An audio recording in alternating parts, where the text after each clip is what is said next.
Good morning. I'm Dave. Any questions? No? I'm Dave Mazur, friend of DCC. My favorite connection here is that I was the last pastor standing in the church that owned this building before we sold it to you.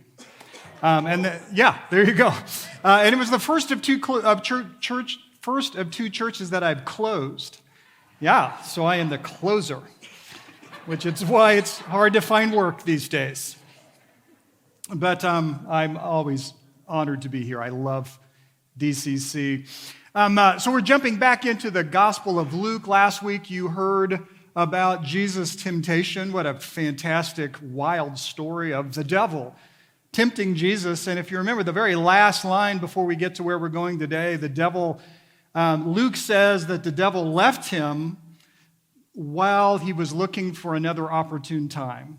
So the devil's out there creeping, and in Luke's gospel, up to this point in the story of Jesus, there's only been one opposition to Jesus, and that's evil itself. It is a cosmic presence of the devil, but now in this story, it's the first time that we get introduced to other people who are going to reject Jesus. And ironically, it comes in his hometown. And it's really a story of spiritual whiplash. It really begins very promising, but it gets dark in a hurry. And as Dan said, they tried to throw him off a cliff. So what we're going to do this morning, we're going to spend some time working through kind of the passage and then think about why they would want to throw Jesus off a cliff. Let's just jump right in. So this is what it begins, and this is the beginning of a long section for the writer Luke about Jesus' ministry in Galilee. So all the way through almost all of chapter 9, that's where it's going to be in Galilee. And these first two little verses are a summary of what's going on before he goes home. Jesus returned to Galilee after he'd been tempted in the Judean desert in the power of the Spirit, and news about him spread throughout the whole countryside. He was teaching in their synagogue, and everyone praised him. Now, Luke's going to jump us right back into this hometown story, but Matthew and Mark, two of the other gospel writers, are also going to tell the hometown story, but they kind of fill in what that first verse was talking about. That in Galilee, Jesus is doing all kinds of things. He is becoming very popular with everyone. Capernaum becomes his base of operation, and by the time he comes back home to Nazareth, he's already healed lepers. He healed a paralytic. He healed someone that was blind. No one's ever done that. He exorcised demonic influences in people out of them. Exorcism. And this is what he came to do. He came to teach about the kingdom of God. He came to heal and drive out evil influences. And if that's not enough, the last thing he does before he comes home is he tries to do it quietly, but there's a little girl who dies. And he takes a couple of his disciples and the girl's parents, and he goes up and he raises a girl from the dead. And he says, don't tell anybody, but, how do you not tell anybody about that? So that's what's going on, and people all over the countryside are starting to hear about Jesus. And it's amazing. Everyone praised him. And then he comes home to Nazareth. So let's talk about what's going to happen in Nazareth. He went to Nazareth, his hometown, where he'd been brought up. And on the Sabbath day, he went into the synagogue, as was his custom. He stood up to read, and the scroll of the prophet Isaiah was handed to him. Unrolling it, he found the place where it is written, and we'll come to where it's written. But let's make a few comments. So we all know he was raised in Nazareth. He wasn't born there. Of course, he's born in Bethlehem. And we don't know exactly when he came. He went to Egypt for a while. I think he's probably 4 or 5. So Jesus has spent 25 years of his life in Nazareth. Nazareth is a small town, maybe a couple hundred people, maybe a little bit more, but it's not very big. How many of you grew up or spent some formative years of your life in a town 2,000 or under? All right, loud and proud. There you go. Well, you ought to talk to them about what it's like to be in a small town. My wife grew up in a little town in Kansas. It was 10,000, but still pretty small. Everyone kind of knows everybody, right? You kind of know each other's business. And so we can assume that that was true of Jesus as well. And we can assume a few things. Jesus, his dad, Joseph, who was dead by this time, he had passed away, and his mother, Mary, they were from Nazareth, this little town, and they fall in love and marry. But of course, there's some scandal around this whole pregnancy thing because it seems like she got pregnant pretty quickly, and there's all kinds of rumors, and yet they come back. But you know what it's like in a small town. Those rumors never really die, even if you don't bring them up every day. But Jesus would have been known, and it says it was his custom to go to the synagogue. Now, the temple, there was one temple. It was in Jerusalem, but when the temple got destroyed the first time, they developed this system as how do we kind of get the temple out among the people, and they created, to this day, the synagogues. So synagogues would be in towns, and Nazareth and some neighboring little villages, big enough to have their own synagogue. It was the center not of just religious life, it was just the center of life. And there would be several times a week you would go to synagogue, but especially on the Sabbath, of course, which is our Saturday. And they would spend a lot of time there, and their service there wouldn't be completely different than what we do. They would sing a psalm, there would be set prayers, they would do a reading from the law, first 5 books of the Torah. And then there would be a reading from the prophets, the writings. And with that, there would be a little sermonette of some sort where whoever was leading it, and sometimes it was a lay person, not necessarily a rabbi, and they would do a reading and then they would make comments. And often they would make comments in a way that the audience, there was some give and take, like question and answer. In fact, sometimes if it was a famous rabbi, he may read his section and then just sit and wait for people to start asking questions. And that would have happened with Jesus as well. And so Jesus did this, all right? So this is what he did, and you stand up to read the scroll. He's going to sit down in a minute because you would sit teaching. And he was handed a scroll, but he says he found a place. So he's handed a scroll of Isaiah. It's a very long book, 66 chapters in our Bible. And some estimate it's like 24 feet long if you unroll it. So it's a big roll.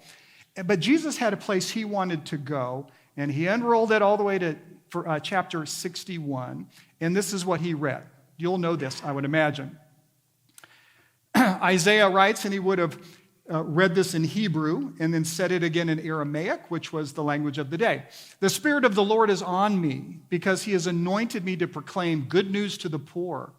He has sent me to proclaim freedom for the prisoners and recovery of sight for the blind, to set the oppressed free, to proclaim the year of the Lord's favor. Good news. I mean, unbelievably good news. And it was a passage that every Jewish boy and girl knew.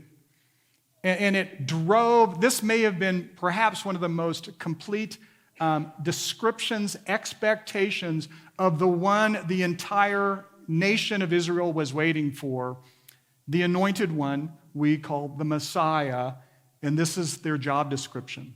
They're full of the Spirit, and they're going to do these things. And yes, these things are literal, but they're also bigger, metaphorical. They're going to proclaim good news to the poor, anyone that's without resources. They're going to proclaim freedom.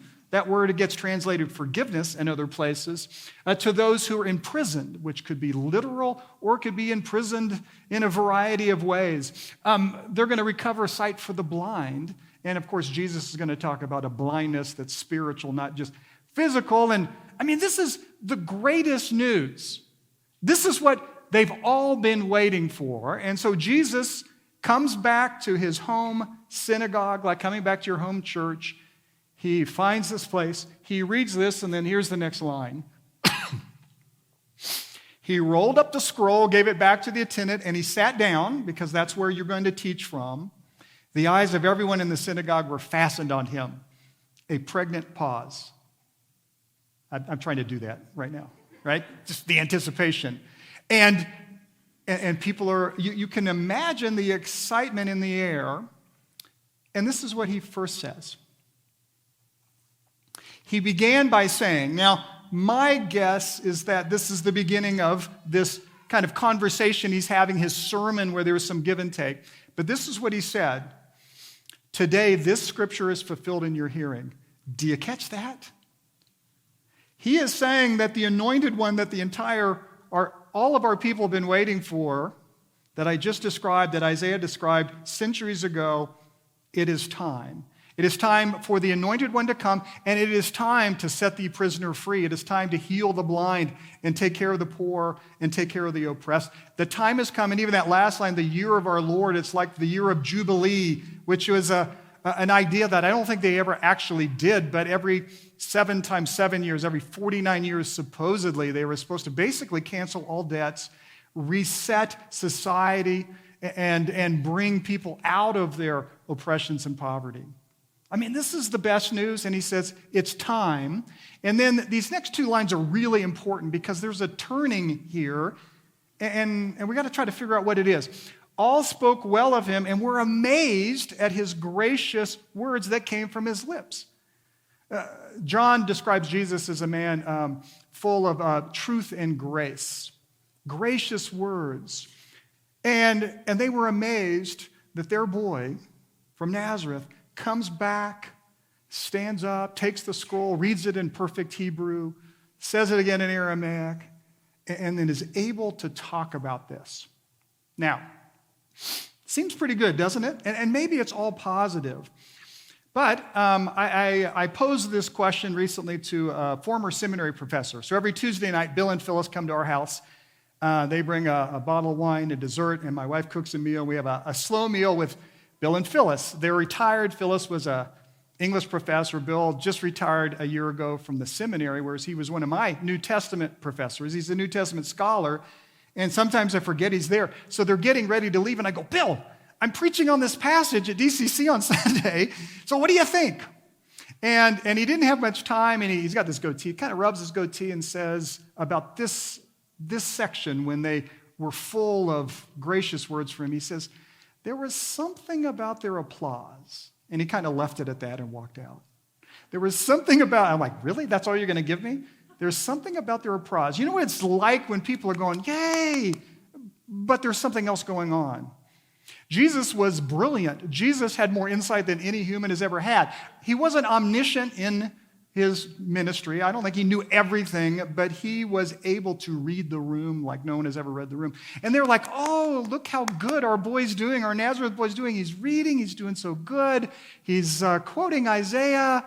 But there was something about the applause that I think Jesus realized was they want something, but they really don't want to hear that I'm the guy. And then the next line, would you go back to that slide? There it is. Oh, go back to that one. I'm sorry, Becca. And then the last thing they said, isn't this Joseph's sons, they ask. Now, again, this could be positive, but he gets up there and he says, I'm the guy you've been waiting for. I'm the anointed one. Do you understand? This is being fulfilled in your hearing. And they're like, oh, that's so nice. And I go, wait a minute. Where's Joseph's boy, right? And in the other gospel writers, when they do this same scene, they go, oh, this is Mary's kid. Wait, his brothers are right here. And they would have been sitting there. James and Simon and Jude and Peter, or I forgot the other one. And his sisters were here, that Jesus had a family, brothers and sisters, and they're all there. And you wonder what's going on with that. We'll come back to that as well. But something happens in this, and where he announces something brilliant, and they're going, well, wait a minute, aren't you just Joseph's son? So let's go to the next one. So this is what he says to them, and this is where Jesus starts to provoke them. He says, surely you will quote this proverb to me, physician, heal yourself. It's like you never trust a skinny cook, right? You never trust a sick physician, and you never trust a prophet who's not doing all the miracles. And you will tell me, do here in your hometown what we have heard you did in Capernaum. Now we're getting to the heart of what's disturbing them, and Jesus knows it. They hear about all he's done in Capernaum, his new hometown, and yet he's not doing it here for them. And that's bothering them. And then he tells a second proverb. He says, truly I tell you, no prophet is accepted in their hometown. Interesting. And he lets that hang there. But he's not done. If this isn't harsh enough, he's going to tell 2 stories, remind them of 2 stories. I assure you that there were many widows in Israel in Elijah's time when the sky was shut for 3.5 years and there was a severe famine throughout the land. Let's keep going. Yet Elijah was not sent to any of them in Israel, but to a widow in Zarephath in the region of Sidon. And there were many in Israel with leprosy in the time of Elisha the prophet, yet not one of them was cleansed, only Naaman the Syrian. So he takes them back into their history, and they would have known these stories. Elijah and Elisha, two of the famous prophets, and they prophesied, especially Elijah, during perhaps the most spiritually dark time of Israel's history. You've heard of Ahab and Jezebel? That's the time. It was incredibly dark. The king was evil. The king of Israel was evil, and his queen was worse. And Elijah had major confrontations with them. And because it was so spiritually dark, and it wasn't just at the top, it seemed like the whole land was, when there was a drought in the land, God sent the Israel prophet Elijah, not to Israel widows, but to a widow that was a Gentile. And then he does something similar with Elisha, a general in the Syrian army, enemies, had leprosy. But he had a girl, a servant girl that was Israeli, and she says, I know about this prophet, if you listen to him. And so Elisha heals a Syrian general. But the town people knew what was going on. Jesus is comparing them to unfaithful Israel. And he's also saying something about, I'm here not just for you, but like the prophets of old, I'm going to go to the Gentiles. A big theme in Luke. Okay, last section, and then we'll make a few comments. So all the people in the synagogue were furious when they heard this, enraged, wrathful. It's the only time Luke uses this word. It usually gets translated wrath. They were furious with him. And then Dan's already took us there. They got up, drove him out of town, took him to the brow of the hill on which the town was built in order to throw him off the cliff. But he walked right through the crowd and went on his way. Now, I really want to spend time on that last line because isn't that fascinating? You kind of get the scene they take him to. They're going to throw him over, and maybe he just turns and faces them and they kind of lose heart. Or maybe miraculously, he just kind of bobs and weaves his way through, and they're like, well, where did he go? Doesn't really matter, but I'm always curious about how he kind of got out of that. So you have his hometown that goes from, oh, he's one of us, to we're going to throw you off a cliff. So how does that happen? So I'm going to spend the rest of our time talking about two questions. The first question is exactly that. Why did his hometown turn on him? Well, I think one of the reasons he turned, and there's not just one reason I imagine, is I think they had dashed expectations of their boy. So he had become a celebrity rabbi, and he had adopted Capernaum, which was a larger city. It was a kind of a thriving fishing industry, and Capernaum is on the Sea of Galilee. He'd adopted another town, and he was doing crazy stuff there. They heard about the girl being raised from the dead, and the lepers and the blind being seeing, and all of that, and his teaching. And when he came home, and we don't know how long he was there, but I bet he was there for several days, if not a week, before the Sabbath. He didn't do any of that. Now, Matthew and Mark mention that he was only able or only did a few things. He healed a few people quietly. But they're saying, why are you doing stuff in Capernaum and not doing with us? Now, Nazareth, to be fair, this village, they were not wealthy. In fact, one commentator says they were on that kind of pivot point between just sustaining themselves with what they made and abject poverty. It was rural. They did not live high on the hog. They were at that precipice, and they wanted Jesus to take them out of it. This guy's going places. This celebrity rabbi, he's performing miracles. What's interesting to me, it's going to be down the line just a little bit, certainly not in his hometown. He's going to feed 5,000 people. You know, when you're wondering where your next meal comes from, that's a pretty big miracle. And so their expectations are dashed. And they're going, wait, we're your hometown. You spent 25 years here and you got nothing for us?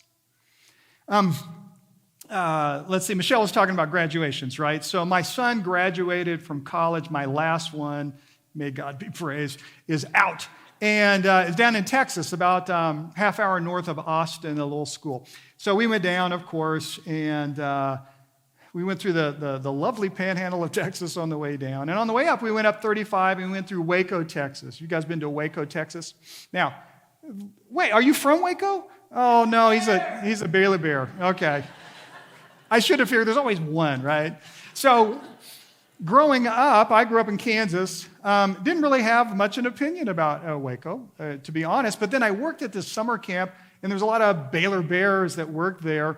And outside of the university, Waco did not have a great reputation. We called it Wacko. My apologies, but that's what we did. And then in the 90s, do you remember, some of you remember, there was this little incident where 51 people were killed.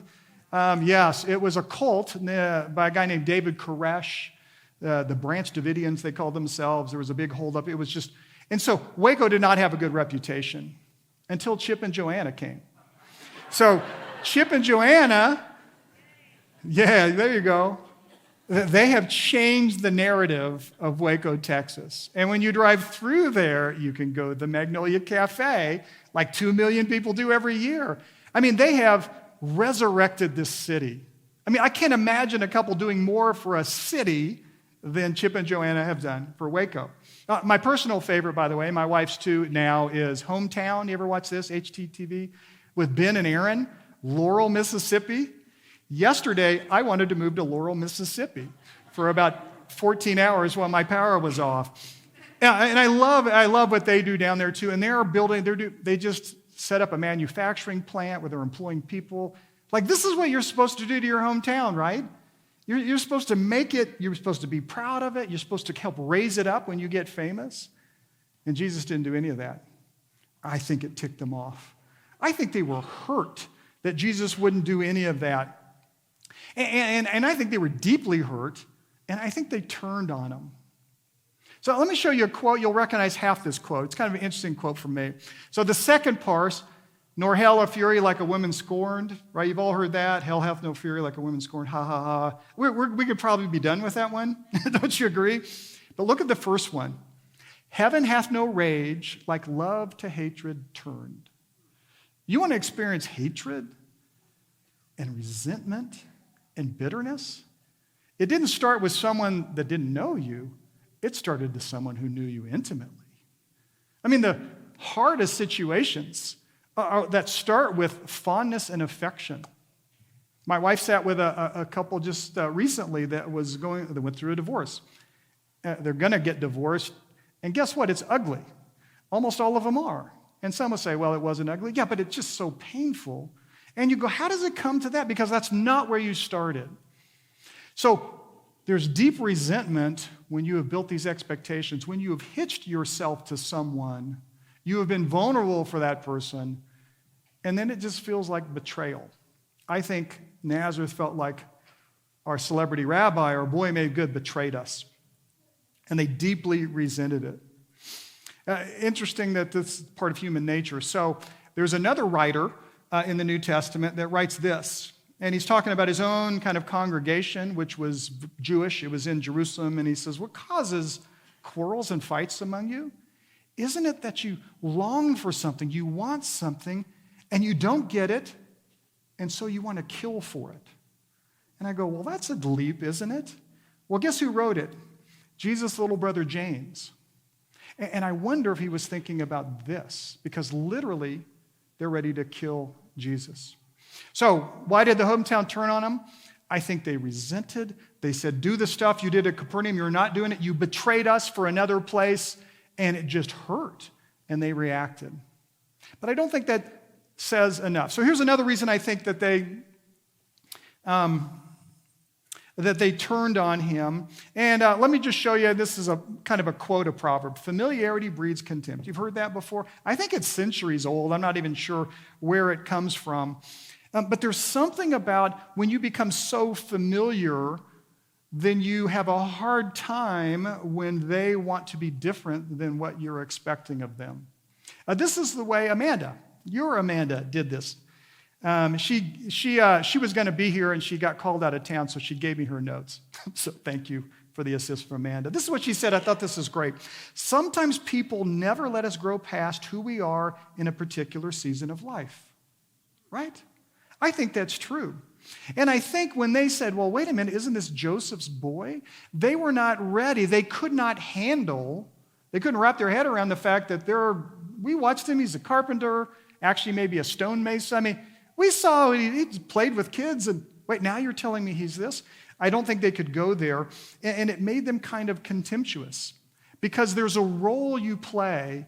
You've heard of the term family systems. I think everyone kind of gets that now. They didn't used to. That's fairly modern concept that in any family or culture that there's a system in place where people fall into roles kind of naturally. And there's something about those roles that keeps the equilibrium of that system. And when one person says, I will not play that role anymore, it upsets the system, right? You get this. And this is probably most true in our family of origin. What role did you play growing up? I'm the youngest. I'm the baby of the family, even though I'm 60 now. I have 3 siblings that are older. They were all born in within 5 years, and then 6 years later, I'm the what? I'm the oops, right? So I'm always the little brother. And so I just got left out of important stuff. And there's important stuff that happened in my family. When I was 6, my parents divorced. I have no memory of it. I don't know if anyone ever talked to me about it. I assume they did, but I was left out. And so my role in the family was not to cause problems, but just be kind of the little brother. And I think I carried that into adulthood. In fact, maybe for another time, but I was 41 years old when I finally asked my father, Dad, why did you leave Mom? It took me that long to get there. And he was actually very happy to talk about it. But I had to break my role to get there. So Nazareth says, you're Joseph's boy. And so it's not an option to be anything else. And in fact, the Gospels, as you keep going in Luke and other places, they're asking the question, Jesus is asking you the question, who do you think I am? And how you answer that makes all the difference. And Nazareth is the negative example because all they could see was, oh, yeah, you're Joseph's boy. I remember you.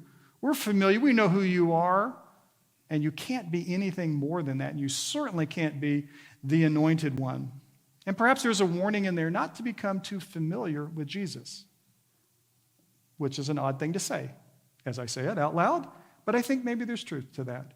Be careful of becoming too familiar with Jesus. What role does Jesus play in your life around your understanding, around your needs?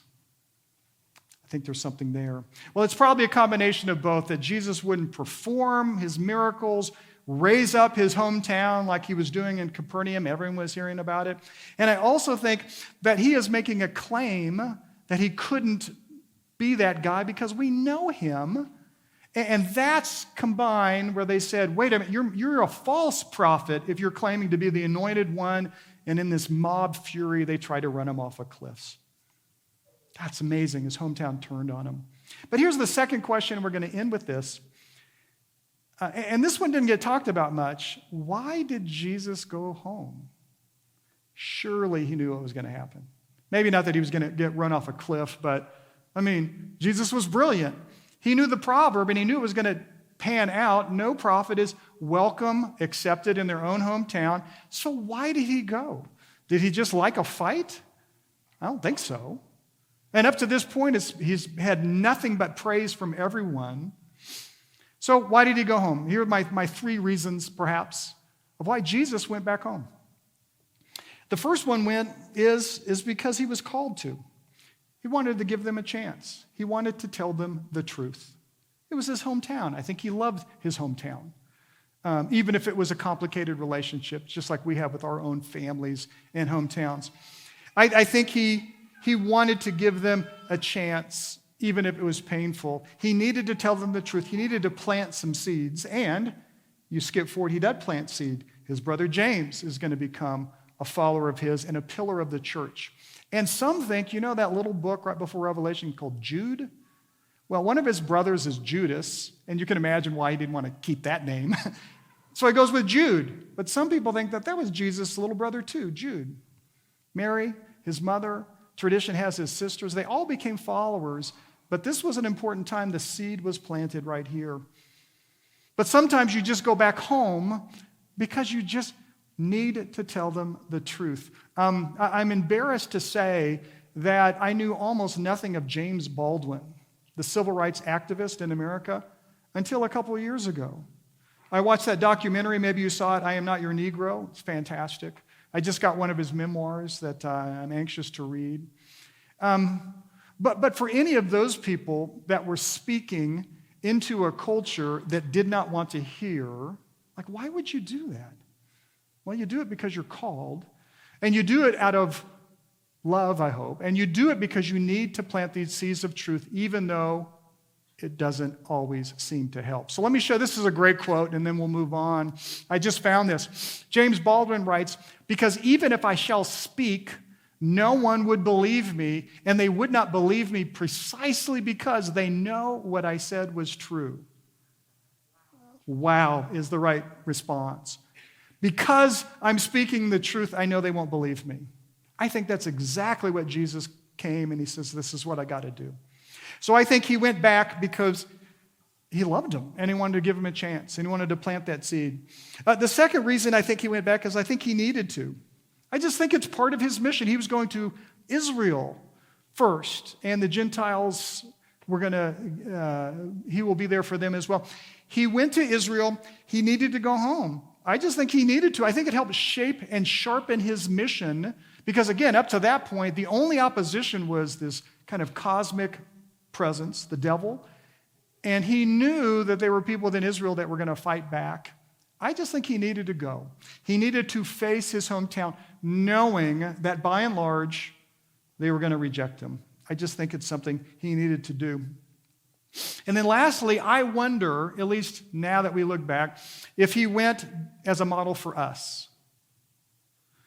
Maybe we all have to face our hometowns at some point because we're called to, because we love them, because it helps sharpen who we are trying to understand who we are about ourselves. So I think that's probably why he went to as a model, even though he knew it would be painful. So here's my question. Who will you need to disappoint to be true to what Jesus is calling you to be and to do? Who do you need to disappoint to keep growing? Now, I don't think you have to look for this, but I think at different stages of our life, there's always a familiar group that you need to connect with and perhaps disappoint to show who you are.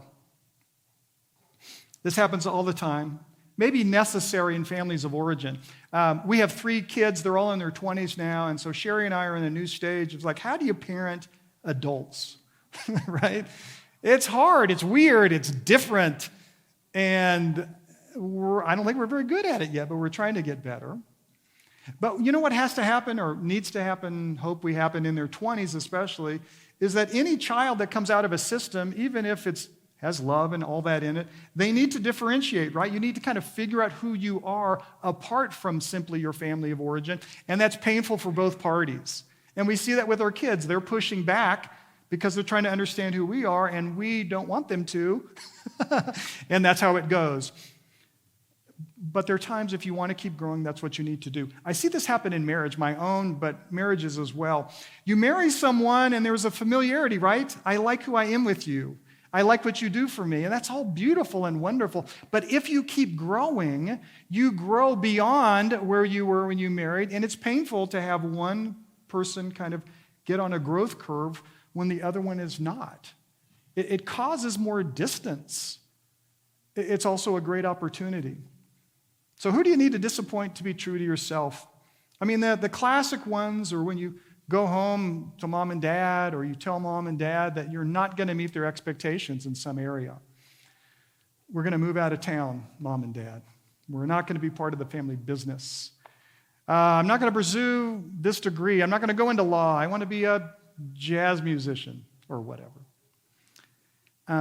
Or you tell them, or you bring home someone and says, I've fallen in love with someone, and this is going to rock your expectations of me. Maybe they are the wrong race. Maybe they're the wrong gender. Maybe they're just the wrong kind of person. And it's hard, isn't it? But we all have to face that. And I think some of the most difficult ones is when it comes to faith. when you have circles that know you at a particular season of life, as Amanda says, and yet your faith now has grown where you find more distance between you and them. And that's a hard thing to do.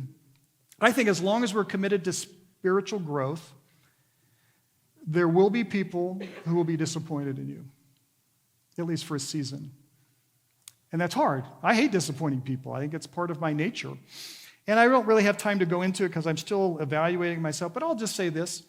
I have been tethered to the evangelical Christian community for over 40 years.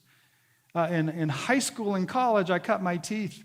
And I'm watching my friends and peers and dear people distance themselves from the evangelical movement, even the evangelical word, and I get it. Some of you are there. I totally get it. I haven't quite disconnected yet, but I struggle because I've come out of that. That's my hometown. That's where I belong. I preached in a Southern Baptist church earlier this year. Come on. And yet I'm growing, not above, but I'm growing from that. I'm trying to understand myself in ways that are more true to who I think I am with Jesus and who Jesus is with me. And it gets messy. I think you get that whole idea. So where's your hometown? Is there someone you need to at least maybe disappoint to be true to yourself? And I bet some of you already have stories around that. Well, I want to finish. I got one last thing to say, and then we'll move into our time of communion. So Nazareth, Jesus' hometown rejects him clearly. I mean, in a very dramatic way. And he leaves, and I doubt he ever comes back. But here's one of the interesting things that caught my attention.